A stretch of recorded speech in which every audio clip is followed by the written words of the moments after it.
Have you ever wanted to be a rock star? Have you ever wanted to save the world with the power of music? Have you ever wanted to be a cyborg who fights robots in the future with... You know what, we're getting a little too specific here. But seriously, if you answered yes to any of those questions, Hi-Fi Rush is the game for you. The setup is simple. You play as Chai, a slacker wannabe rock star. When a questionable augmentation procedure goes awry, he winds up with a magnetic robot arm and a music player in his chest that gives him the power of rhythm. When the corporate jerks who put him in this state want to scrap him, he has to assemble a ragtag group of rebels, smash and jam his way through an army of literal corporate machines, and take down the evil CEO and his colorful subordinates. Of course, first you have to learn to fight, which involves a frankly unnecessary amount of tutorials. Hi-Fi really wants to make absolutely sure you understand its mechanics. It's a little weird, because the game isn't complex enough to merit this.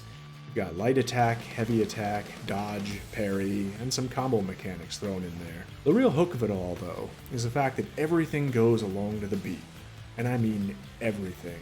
Not just your moves, but also your enemies, and even the world itself moves to the rhythm.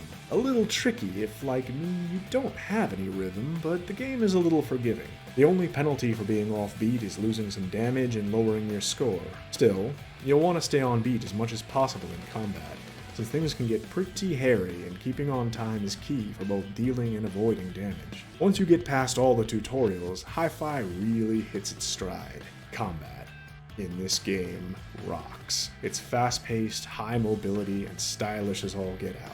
You can use your magnet arm to grapple enemies from a distance, combo enemies while dodging or parrying, throw out a power move when your meter is charged enough, or call in companions for special moves or combo attacks. Oh yeah, you've got a crew in this game, characters you meet throughout the story who help you out in combat or just getting around.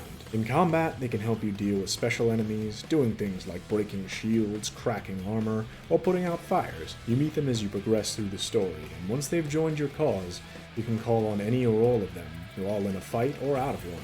Combat isn't the only thing Hi-Fi has going for it, though. Even traversal in this game is fun. It's relatively linear, but there's some exploration and secrets thrown in off to the side.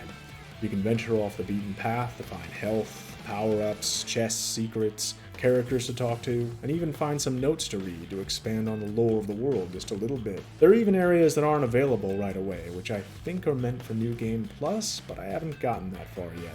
Platforming in this game feels a little weird. Chai never seems to jump as far as you think he will.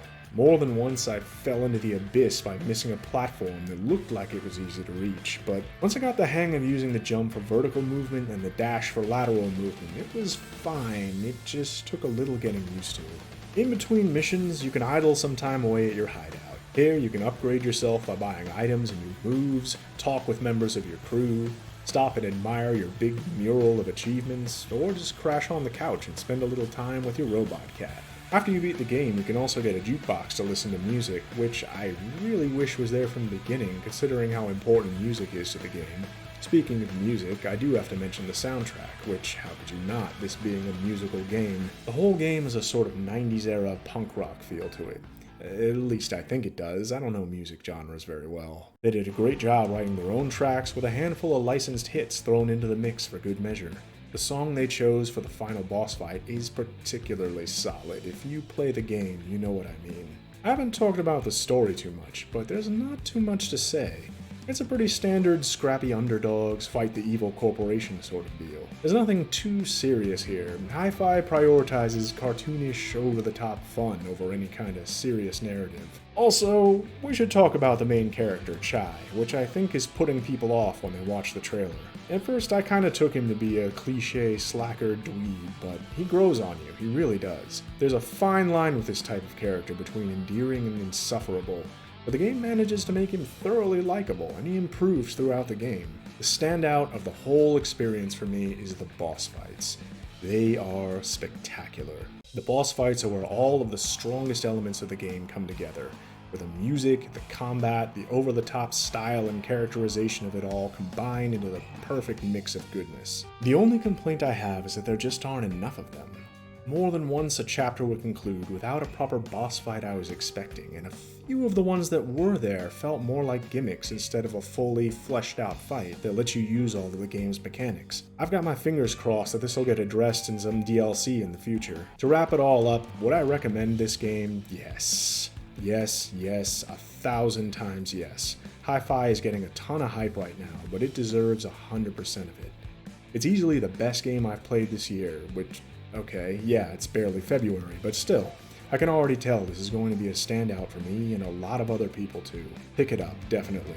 People are saying it takes 10 hours to beat, but it took me closer to 15 since I'm the type to crawl through every corner of a level trying to find stuff. There's also New Game Plus to look forward to, which I'm definitely going to take a crack at some point down the line. Alright, for those of you who have already played it, did you like it as much as I did? What was your favorite part of the game? Let me know in the comments. Anyway, I've got games to play, so that's all I'm going to say for now. Take it easy.